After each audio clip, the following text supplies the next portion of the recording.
مجيد ما كان محمد أبا أحد من رجالكم ولكن رسول الله وخاتم النبيين وكان الله بكل شيء عليما قل بفضل الله وبرحمته فبذلك فليفرحوا هو خير مما يجمعون سبحان الله. رب المشرقين ورب المغربين جد الحسن والحسين مولانا ومولى الثقلين بالقاسم محمد بن عبد الله نور من الله يا أيها المشتاقون بنور جماله صلوا عليه وآله وأصحابه وسلموا تسليما سبحان الله. وما أرسلناك إلا رحمة للعالمين. تمام سامعین حاضرین، آج ہم سب یہاں پر حضور کی محفل میں حاضر ہوئے ہیں. یہ ہم سب کے لیے بہت ہی سعادت کی بات ہے، اور حضور کی محفل میں وہی لوگ آتے ہیں، وہی لوگ حاضر ہوتے ہیں جنہیں سرکار خود بلاتے ہیں. سبحان اللہ. لاجپال لاجپال پیر سیال پیر سیال پیر سیال پیر سیال لاجپال لاجپال آستان عالیہ سیال شریف حضور خواجہ غلام فخر الدین سیالوی حضور خواجہ غلام شمس الدین صاحب سیالوی جیوے جیوے جیوے جیوے. یہاں پر شاعر نے بہت خوب کہا ہے، یہ بڑے کرم کے ہیں فیصلے، یہ بڑے نصیب کی بات ہے. یہاں پر میں حضور خواجہ غلام فخر الدین سیالوی رحمۃ اللہ علیہ کا ایک شعر پڑھنا چاہوں گا، بسم اللہ. جس میں حضور نے آقا دو جہان آقا کائنات صلی اللہ علیہ وآلہ وسلم کی امت ہونے پر شکر کا اظہار کیا ہے. الہی شکر کروں کتنا، فخر کتنا کروں، تیرے کرم نے مجھے فائز المرام کیا، بنا کے رحمت عالم کا امتی مجھ کو خدا سے پہلے ہی بخشش کا انتظام کیا. قرآن مجید فرقان حمید میں اللہ تعالیٰ فرماتا ہے لَئِن شَكَرْتُمْ لَأَزِيدَنَّكُمْ، میری نعمتوں کا، میری رحمتوں کا شکر ادا کیا کرو. ہم لوگوں کو جو بھی نعمتیں، جو بھی رحمتیں نصیب ہوئی ہیں، سب سرکار کے نالین کا صدقہ ملا ہے. اور ہم سب پر جو اللہ تعالیٰ کی خاص رحمت ہے، خاص نعمت ہے، وہ سرکار کی ذات مبارکہ ہے. حضور رحمت للعالمین کی ذات ہے جو ہم پر سب سے بڑی نعمت ہے. اور اللہ تعالیٰ نے قرآن مجید میں ایک اور جگہ فرمایا ہے وَأَمَّا بِنِعْمَتِ رَبِّكَ فَحَدِّثْ، کہ اے لوگوں میری نعمتوں کا، میری رحمتوں کا چرچا کیا کرو. سبحان اللہ. اللہ تعالیٰ یہاں پر ذکر بھی فرما سکتا تھا، لیکن ذکر وہ ہے جو انسان اکیلے بیٹھ کے بھی کر سکتا ہے، لیکن چرچا تذکرہ وہ ہے جو لوگ اکٹھا ہو کے ایک جماعت کی شکل میں کرتے ہیں. اور اللہ نے فرمایا میری رحمتوں کا، نعمتوں کا چرچا کیا کرو. ہم اس آقا کریم کی امت ہے جس کی امت میں شامل ہونے کے لیے اللہ کے 12 نبیوں نے اللہ سے دعا کی کہ ہمیں محمد کو امتی بنا. سبحان اللہ.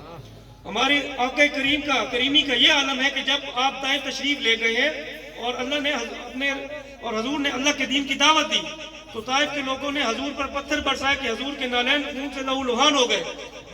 تو اسی وقت اللہ کے حکم سے وہاں پہ فرشتے حاضر ہوئے اور کہا کہ اے نبی، اللہ فرما رہا کہ محمد تم ایک دفعہ منہ سے کہو تو میں طائف کو نیست و نابود فرما دوں. لیکن حضور نے ان کے لیے بھی ہاتھ اٹھا کر دعا فرمائی کہ اللہ طائف والوں کو ہدایت دے، کیونکہ حضور صرف مسلمانوں کے نہیں یا صرف انسانوں کے نہیں، حضور تمام مخلوقات کے، دو جہان کے رحمت للعالمین بن کر آئے ہیں. ہمارے جو آقا ہیں ان کی شان بالا افضل تو ہے ہی ہے، اور حضور کی عاشقوں کی، حضور کے غلاموں کی یہ شان ہے کہ اللہ کے نبی بھی ان کی محفلوں میں خود چل کے آتے ہیں.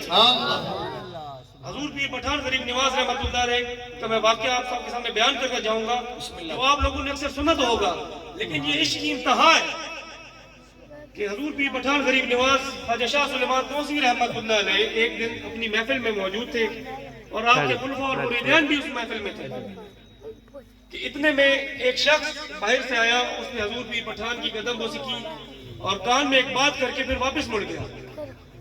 اس شخص کے واپس جاتے ہی حضور پیر پٹھان غریب نواز نے فرمایا کہ یہ شخص جو ابھی یہاں سے باہر گیا ہے یہ کوئی اور نہیں بلکہ خضر علیہ السلام ہے. یہ سنتے ہی وہاں پہ بیٹھے تمام لوگ اٹھ کے ان کے پیچھے بھاگ کھڑے ہوئے. کچھ دیر تک حضور پیر پٹھان غریب نواز اپنے دائیں بائیں نظر جاتے رہے، اور پھر جب ان کی اپنی بائیں طرف نظر گئی تو حضور پیر سیال وہیں پہ حاضر تھے. تو حضور پیر پٹھان غریب نواز نے پوچھا کہ شمس الدین تم کیوں نہیں گئے خضر علیہ السلام کے پیچھے؟ تو حضور پیر سیال غریب نواز نے عرض کیا کہ جسے دیکھنے، جسے ملنے، جس کی خدمت میں خضر علیہ السلام حاضر ہوئے ہیں، میں انہیں چھوڑ کے ان کے پیچھے بھاگ کیوں؟ پیر سیال پیر سیال لاجپال لاجپال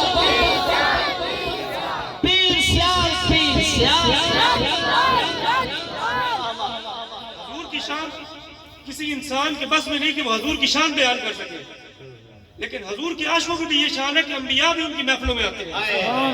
تو یہ حضور پیر سیال کی یہ بات سنتے ہی حضور پیر پٹھان غریب نواز اپنی جگہ سے، اپنی مسجد مبارک سے کھڑے ہوئے اور حضور پیر سیال کو سینے مبارک سے لگا کر فرمایا، اللہ سائیں میڈے سیال کو رنگ لائی۔